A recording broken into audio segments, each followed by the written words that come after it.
The BYU Management Society is an international network of business professionals devoted to promoting moral and ethical leadership around the world. The BYU Management Society was founded in 1977 as an organization to connect alumni and friends of the BYU College of Business and has grown into an international organization consisting of over 90 chapters in 30 countries, including Brazil, India, Hong Kong, and Russia. The Society encourages high ethical standards, service, career development, and continuing education. Now we will introduce our panelists. First is Leilani Auna. Leilani Auna was born in Cavite, Philippines, but was raised in Kona, Hawaii her whole life. She is currently the Director of Counseling and Disability Services and is a licensed clinical social worker in the state of Hawaii at Brigham Young University, Hawaii for over 20 years. She is currently licensed clinical social worker, and she does individual, group, and marital therapy. She is also responsible for outreach and the development of educational programs to help families cope with being a full-time student and raising a family in Hawaii. Auna holds a bachelor's degree in social work with minors in psychology, sociology, and child development from Brigham Young University, Hawaii, and a master's degree in social work with an emphasis in individual families from Accredited School of Social Work at the University of Hawaii, Manoa. She is currently licensed in the state of Hawaii as a clinical social worker. She also is a tech certified and has worked with autistic children and their families for many years. She also worked for the North Shore Mental Health as an intensive in-home therapist with at-risk youth and their families in the Kolaloa Windward District for 8 years. Next, we have Dr. Eric G. Orr, and he is married to his wife Patty for 28 years today, father of 6 children and grandfather of 2. Dr. Orr has worked as a cowboy on a cattle ranch, a full-time electrician, and a pizza restaurant manager and maintenance man. He completed a bachelor degree from the University of Utah in psychology and a master's degree in career and mental health counseling from BYU. He subsequently worked as a school counselor before returning to school to complete his PhD in counseling psychology from BYU. Dr. Orr has been working in the professional counseling field for over 24 years now. He has worked for the Counseling Center at BYU and LDS Family Services. He worked at BYU Hawaii as one of the counselors in the University Counseling Center from 1999 to 2017. He currently works as a full-time professor in the psychology department at BYU Hawaii. Additionally, he works part-time in his private practice as a licensed psychologist. Dr. Orr considers himself a postmodern feminist therapist with an integration of Gestalt and existential philosophy. He has been certified as a dialectical behavior therapist. Dr. Orr enjoys the outdoors and prefers to spend sunrise on the water with his kite and surfboard. Next, we have Yana McQueen, and she has served in the Temple Square mission from 2013 to 2014. Among other student jobs, she has been the student secretary in the Office of the President, leading bulletin communication, and being a TA for an English class. A favorite of Facilitator of Leadership Pattern 2017, which is a program that helps employees find alignment between their personal skills or passions and their daily work. She also completed a research internship at BYU Provo, where she gathered data to determine how rewards and losses dictate or influence behavior based off the prospect theory. She's double majoring in psychology and business management, and she's expected to graduate in the following June of 2019. She is currently studying for the GRE to prepare for the graduate study after graduation. We will now have our mediator and member of Women in Business Subcommittee, Manu Panuve, ask our panelists a few questions on the behalf of the Women in Business Subcommittee.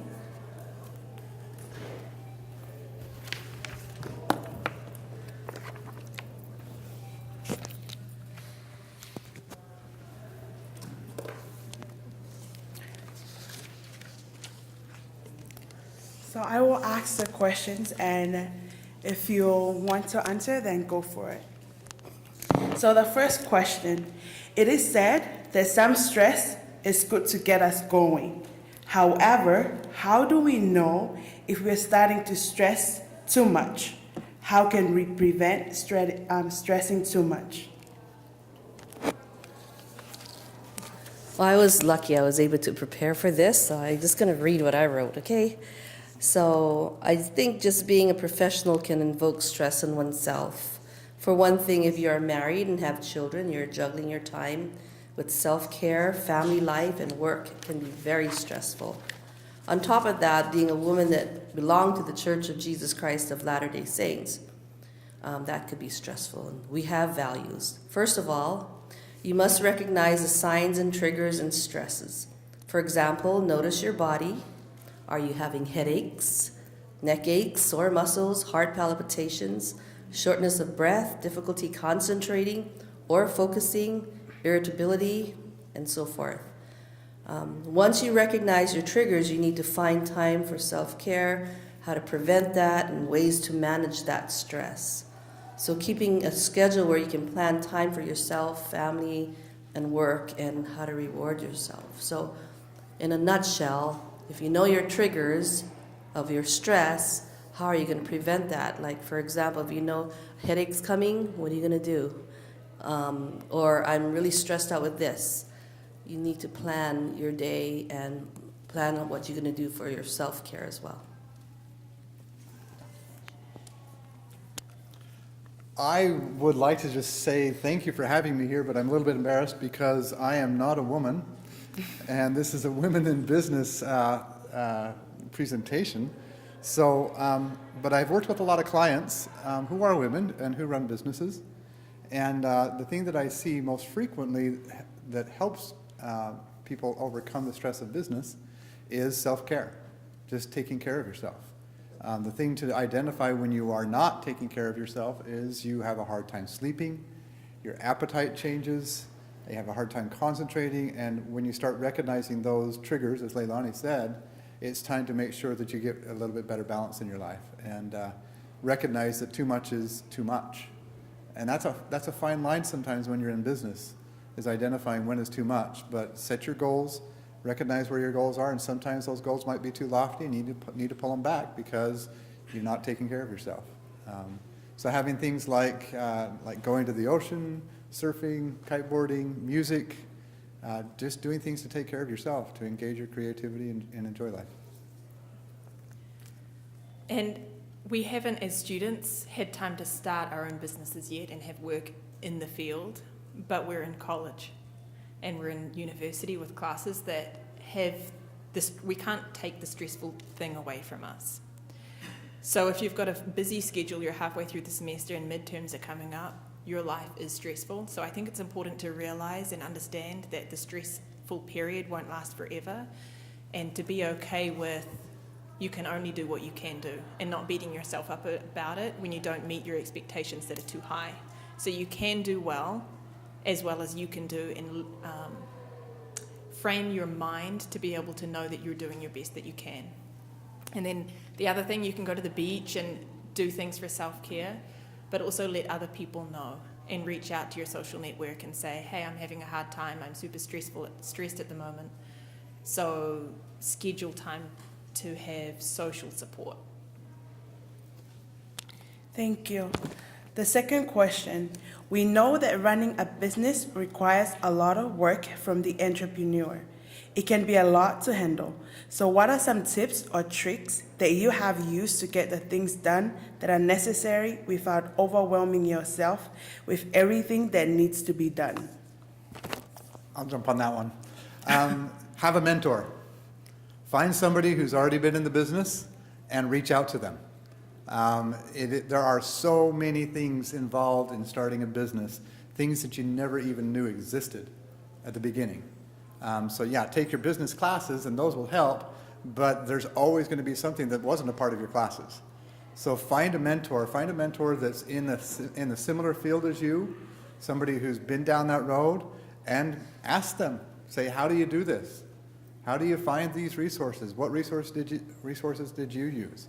And then start using those resources. Delegate, pay other people to do some of the work. If you try to do all of the work yourself, yes, you'll save a little bit of money, but it'll take a lot of your time. And so if you can find somebody to do payroll for you, somebody else to do marketing for you, yeah, you got to pay for that, but it gives you more time for the designing of your business, for the implementing of the business. So find a mentor and delegate. I mean, my business, I had my own daycare before I came into the professional field, and I had to do a daycare then. And I wrote some things down about stress. It says, stress is common and a natural condition for our mortal existence. It arises through our daily efforts to achieve goals, relate with others, and adjust to the demands of living in an ever-changing world. Since there is opposition in all things, during our earth life, a certain amount of stress will always be with us between birth and death. So yet we commonly view stress as undesirable and something which must be reduced or eliminated before it impairs our personal efficiency and hampers our ability to enjoy life. As I said earlier, you need to know your triggers, your limitations, and find ways to manage your stress when you know it is building. Take time to be with people that you enjoy. Have positive thoughts, and this is something I stress a lot, is have a plan A and plan B. Don't put all your eggs in one basket. You need to have an alternative plan so you don't feel like, oh, if this doesn't work, what's this? I want to add something to what I said already. Another thing to just kind of balance it all as you're running the business is to know what you're good at. Know yourself. Know what your talents are. And also, probably even more importantly, know what you're not good at. Know what you don't like to do and you're not good at it. That's the things you really delegate to. So find somebody else that's good at doing what you're not good at doing, hire them to do it. You do what you're good at. Then things will go much better because you'll enjoy what you're doing rather than hate that part of the job.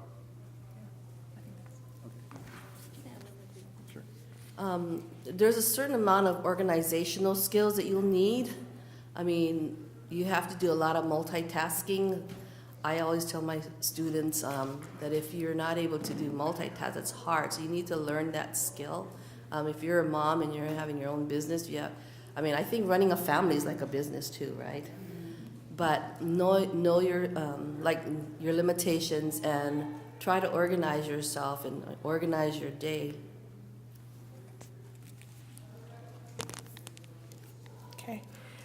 Question number 3. How can a young business professional balance personal life and work life without letting their stresses and anxiety get in the way?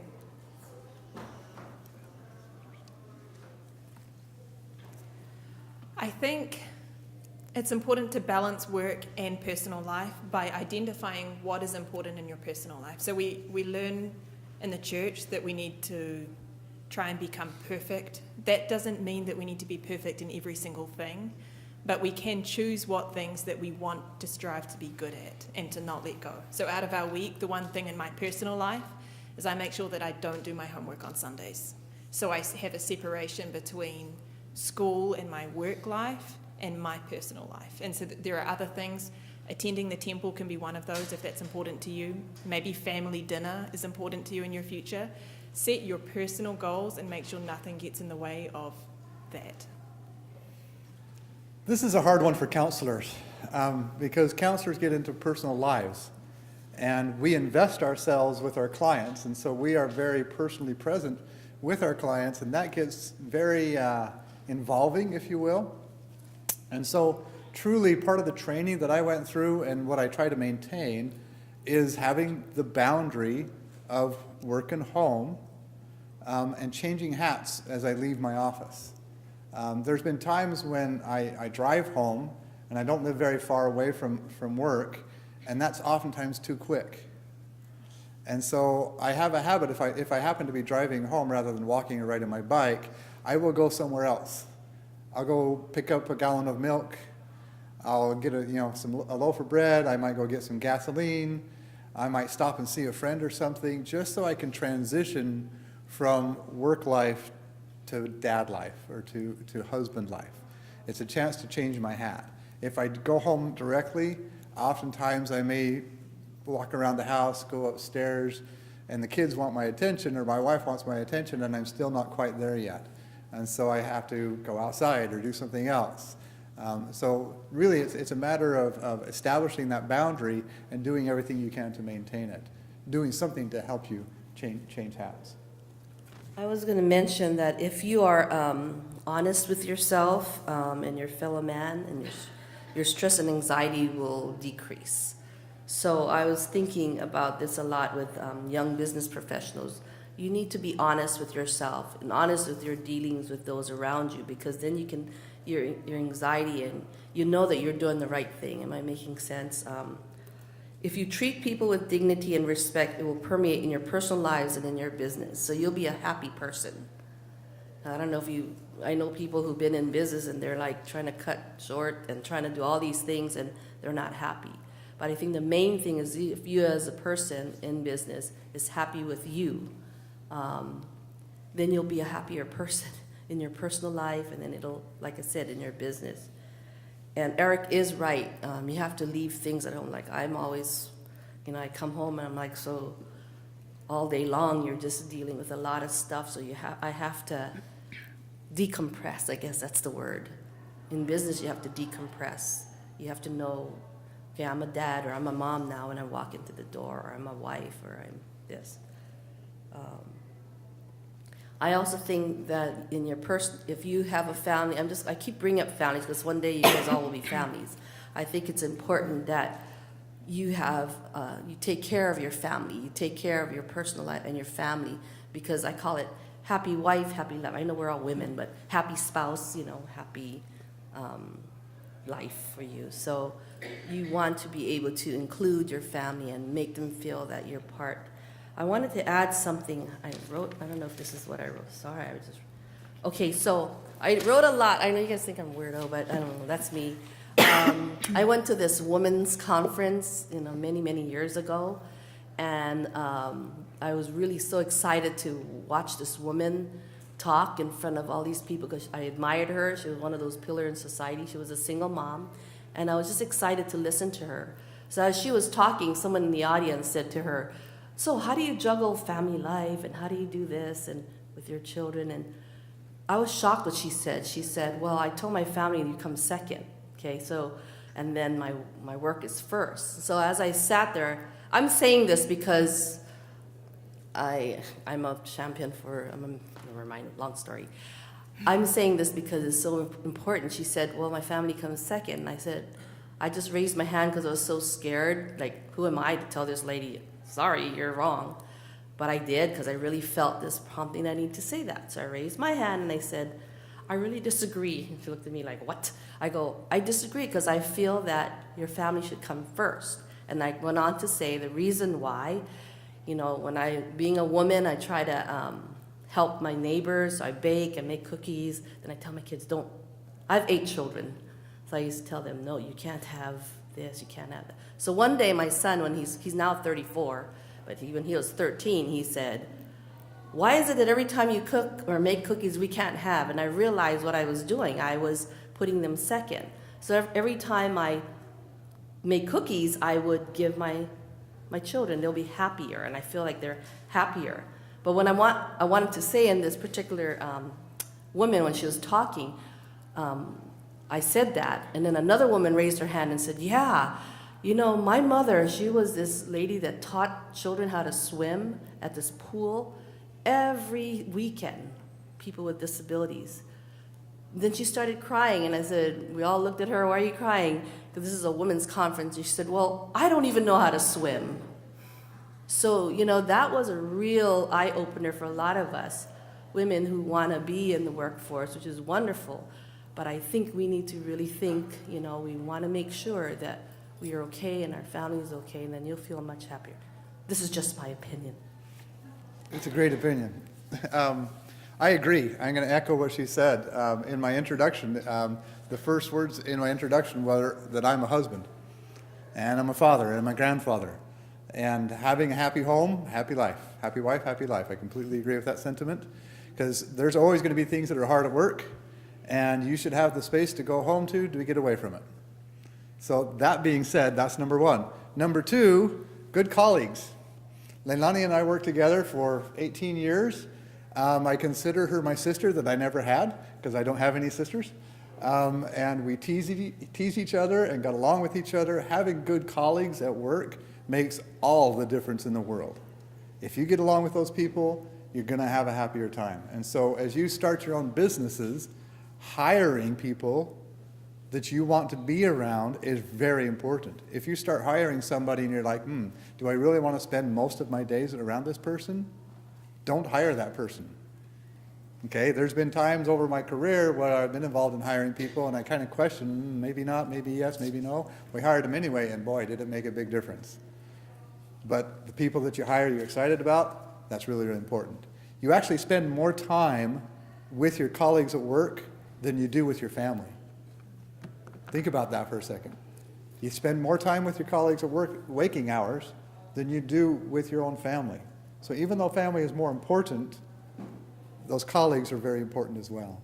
And so, yeah, the things to do to decrease your anxiety and stress of life in your business is make sure you hire well, but make sure you also prioritize your family. Thanks. A couple things on that. We do spend more time away from our family. So how do we treat the people that we work with? Sometimes when we go home, we don't use the communication skills that we've learned and used in the workplace. We need to be able to use the time that we have to associate with other people outside of our family to improve our family relationships, and vice versa. The other thing on putting family first and understanding priorities and who we are, I think when we get that wrong, that's when we begin to feel self-doubt and to question our self-worth. And I know as women going into business, there's a lot of comparison between how well we're doing, especially compared to other people. But something that helped me, and we feel this in school as well, like if we get a grade score back and it makes us feel bad as a person, when I realized that my results on an exam were making me feel like a bad person, that something was wrong.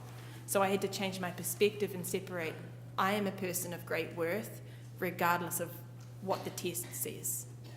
And something else that helped with that was Elder Oaks has a daughter, Jenny Oaks Baker, and she is a professional violinist, you might have heard. But she says, I am a mother who happens to be a violinist, rather than a violinist who is a mother. And so when we have that priority of knowing who we are, then we're also happen to have a business. Thank you. The next question, what are ways and things that we can do in order to decrease our anxiety and stresses of life?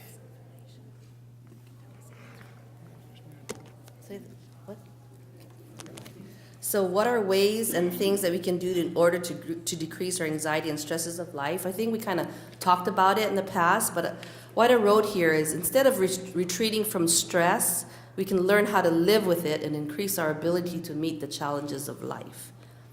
When we fail to see value in some of the stress in our lives, we occasionally become depressed and miserable and conclude that something is wrong with us. We usually desire immediate relief from such feelings. And so I took this from Elder Boyd K. Packer. He explains a positive way to review this condition in Address to Church Leaders. So if you don't mind me indulging a little bit, I'll just read a paragraph. We live in a day when the adversary stresses on every hand the philosophy of instant gratification. We seem to demand instant everything, including instant solutions to our problems. We are indoctrinated that somehow we should always be instantly emotionally comfortable. When that is not so, some become anxious and all too frequently seek relief from counseling, from analysis, and even from medication. It was meant to be that life would be a challenge, to suffer some anxiety, some depression and disappointment. Even some failure is normal. So he says here, teach your members that if they have a good, miserable day once in a while or several in a row, to stand steady and face them. Things will straighten out. There is a great purpose in our struggle of life.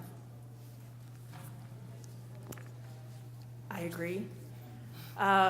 Something that helped me once when I was feeling worried and wondering why we have a great desire for our business to succeed, for our family to succeed, and it's not a bad thing, because that yearning to improve and recognizing the difference between this is where we want to be and we're not there yet is an indicator of our divine destiny. So we have a divine destiny that we're striving to fulfill, and it's an innate seed of godhood that's in us, yearning and trying to blossom and help us to become better. So when we recognize the disparity and that we're not quite where we want to be, it's not a bad thing. We just need to learn how to recognize how to take the steps to get there and use that as information to guide our planning and our path going forward. What are ways and things we can do to decrease anxiety and stress of life? Recognize the reality of fight or flight. All of us have in our brain, the midbrain, that is meant to keep us alive. And if you think over the history of mankind, there was lots of times, lots of our ancestors had to deal with lions and tigers and bears, oh my.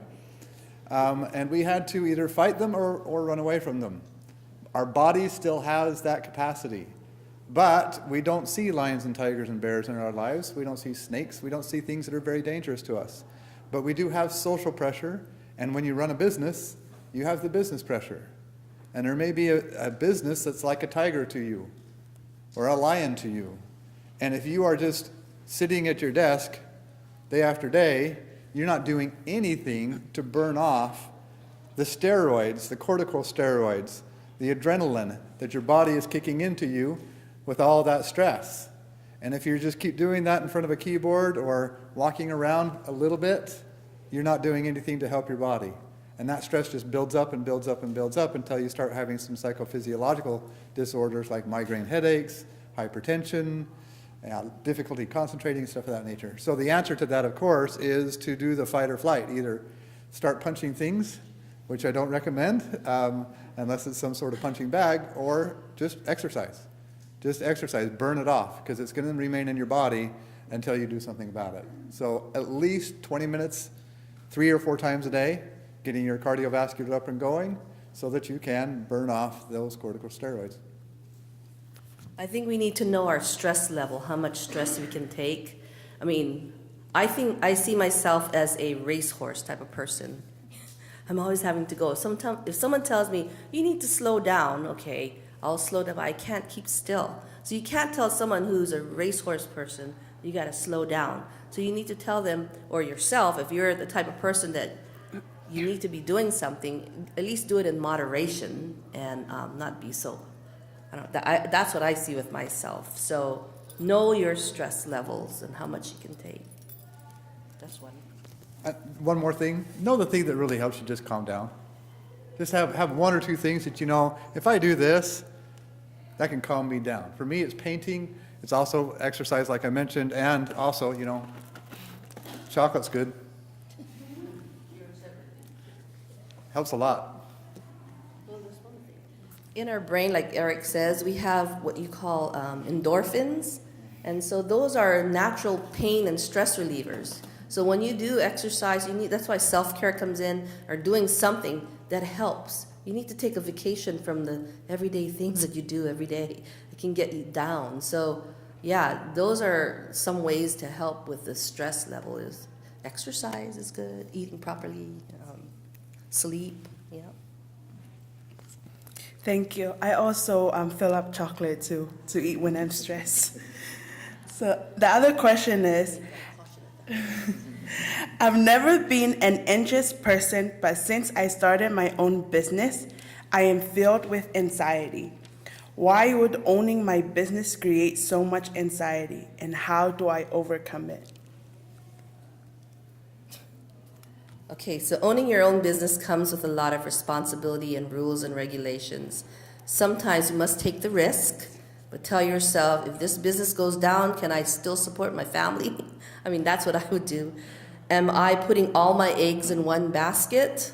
Should I pay myself first and get all my money back and then start reinvesting? So you need, like I said earlier, know plan A. If that doesn't work, plan B. And it is natural to have anxiety, and this helps us to focus and be more frugal with our money and our time. So a little bit of stress is good, but use it wisely.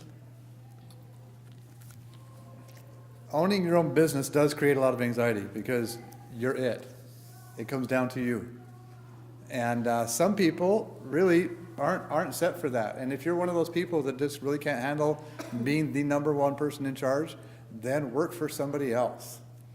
And there's nothing wrong with doing that. In fact, I think it's a good idea. Work for somebody else for a little while, learn the ropes, Learn all the ins and outs, and then branch out on your own, because you know what you're doing a little bit. You use that mentor relationship, like I mentioned earlier, to get yourself prepared. So, yeah, it takes a lot of anxiety. Again, many of the answers you've already heard. When you are the only person, you're the one in charge. Make sure you engage in self-care. Take time off, because if you don't take time off, it's just going to get worse. Okay. I think we're done.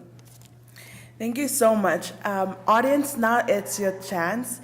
If any of you guys have any question that you'd like to ask our great panelists here, now it's your turn to do so. Actually, I do want to say one more thing. I wanted to say it earlier on this last question. I've never been an anxious person, but since I started my own business, I'm filled with anxiety. For women, I'm going to sound like a feminist here a little bit. Business world is often seen as a men's world, and that's going to create extra stress. And so be ready for that. Be ready for men to mansplain things to you, or to talk to the man next to you rather than you, even though you're his boss. And I think that's one of the reasons it's a little bit more stressful. And so I would say be ready for that and anticipate it, and maybe even rehearse what you're going to do about it, because more than likely it's going to come. And you need to feel the empowerment of being a woman that's in charge of a business in order to handle that. Yeah. So I was going to ask a follow-up to that. How do we break that? Because it is the case where a lot of people are talking to men, deciding that they can talk to me. How do I break that? How do you stop the mansplaining? What I've done is when I experience it, when I'm working with a woman and she knows more than I do, and men start talking to me instead of her, I just say, you know what, she knows more than me on this. Okay, now how does a woman do that? Let Leilani answer that. I'm not a woman. Yes, it is tough. Let me just say, as a woman, you just need to be assertive. You need to say, hey, I'm here. You can't wait for the person to, please look at me, please look at me. Sometimes you might have to just say, hey, I'm here. Hello, I'm here. I have this, I can do this. And, but I think it boils down to, for as a woman, is your confidence in yourself, to know that what you're doing, to have confidence in yourself. You don't have to be validated by someone. If you can just do your thing and say, I don't need to be validated by him, that's fine. If you know what you're doing in business and you're doing your job and your role, I think that's what counts. I think actions speak louder than words for us women. I don't know, maybe I'm talking too many transparents. I would also just encourage you to speak with the men that you do work with very specifically about it. And just talk about what it's like to be a woman in business, and have that conversation so that they know that you're sensitive to that and that's something that happens to you. Leilani and I worked together a long time, but like I said, we're like brother and sister, and she was my boss, and I was absolutely fine with that. But it takes a relationship built over time, and so if you're worried about that stuff happening, bring it up with the men that you work around, for sure. Don't be hesitant on that. Can I make a comment on Please. that? Go to your consultant role, use about process, don't make it about yourself. Just say, I noticed that you two men talk to each other and leave me out. Is there a message? And sometimes they laugh and say yes. And then you say, how much is your house worth? Because if you continue to treat, women like this, we will own your houses. Because that's straight discrimination, and it doesn't work. And they said, oh, we didn't realize we are doing. And then you teach them and you coach them, and it's not personal, it's just, this might be the first time they are dealing with women, but you need to kind of help and build that relationship. And then they get oversensitive, and then you lead them back to that happy medium. But it's better to say something than not. That's a big deal, okay? If you sense it and you're worried about it, then say something. Yes, it's uncomfortable, but it's less uncomfortable than letting it happen over and over and over and over.